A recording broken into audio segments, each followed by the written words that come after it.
Si Ivy Lingcorpin. Siguro nagtataka kayo bakit ang usapin naman ay UP pero may mga taga-PUP. Ang recruitment hindi lang nananatili sa UP. Sa lahat ng state universities and colleges, may recruitment na nangyayari sa buong bansa. Hindi lang sa mga state universities and colleges, pati sa mga private higher education institutions na mga eskwelahan ay may nagaganap na recruitment. Ako ay nag-aral sa PUP noong 2010. My student number was 2010-08895-MN-0.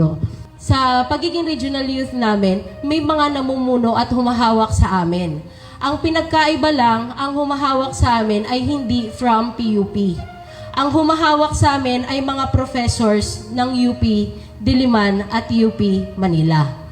May hawak akong tarpaulin dito, isang activity ito ng College Editors Guild of the Philippines sa Region 2, Regional Congress to, nakasama namin yung profesor na nag-recruit sa akin sa CPP sa loob ng UP Diliman at kasama yung iba't ibang mga estudyante from state universities and colleges na na-recruit at NPA sa kasalukuyan. Itong nakikita nyo sa may bandang dulo, na babaeng nakaputi, yan si Justin Bautista, Ka-Aira. O kung nababalitaan natin, siya yung bagong hukay na bangkay ng namatay na estudyante ng CSU.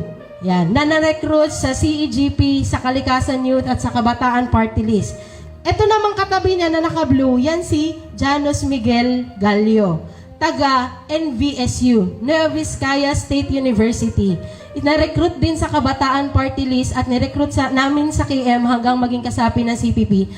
Si Calirio na from Isabela State University, Etchage, na na-recruit sa Kabataan Party List, later on naging NUSP at nasa Central Front ng Isabela. Yung katabi ko na maliit na babae, yan si Ma'am Joanne Manzano, na nag-discuss nung panahon na yan ng Rizal in Revolution. Ano daw ang itsura ni Rizal at ano ang tindig niya sa panahon ng revolusyon. Kaya, diyan, mulat siya na nagre-recruit kami kasi itong panahon na to, full-fledged party member na ako. Ibig sabihin, dati niya na akong na-recruit sa CPP.